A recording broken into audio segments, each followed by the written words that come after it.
know how long this is? 12 inches. Well, it actually goes to 1,000. It actually can reach the sky. What? So here's some early footage using the Moment wide-angle lens on my iPhone 10 in the DJI Osmo Mobile 2 gimbal.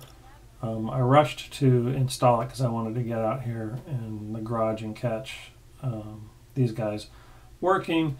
And as a consequence, I didn't balance it very well, and you'll see here in a minute it goes wonky right there.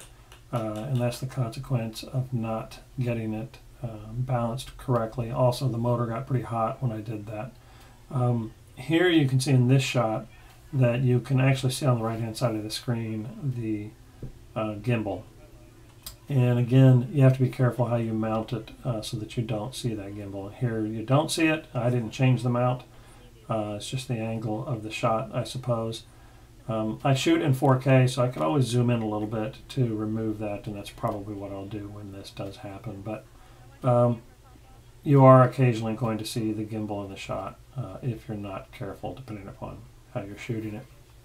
And then another thing I've noticed is that on the early videos I saw, the little line that you see there on the top is actually on the side of the case for other phones, and that's so you know how to orient the lens before you install it. So you line the lens up, or rather the line up on the lens with the line on the case. Well, on the iPhone 10 case, that line's at the top. So if you install it that way and twist it on, what you wind up with is the M and the 18mm markings being upside down, at least the way I hold the phone and the way it would mount on the gimbal itself, which just kind of bugged me. Didn't really matter, but except that I didn't like that. So instead, what I do is I mount it with the line opposite of the marking on the case itself, and then twist it on there.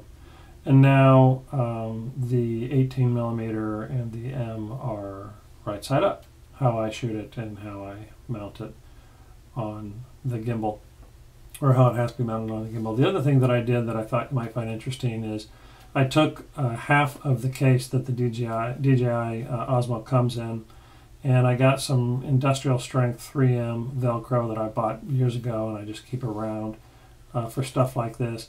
It's adhesive on one side, and it's industrial strength adhesive.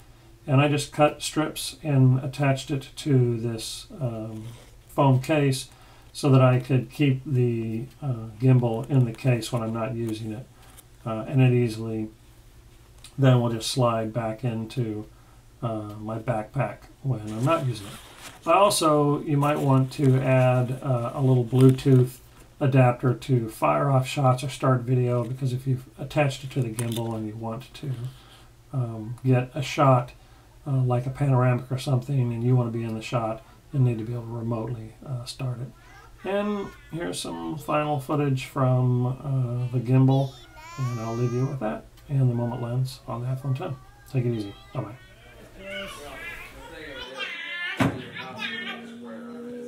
How's the food? Is it good? That's good. I thought you were going to do a gluten blend.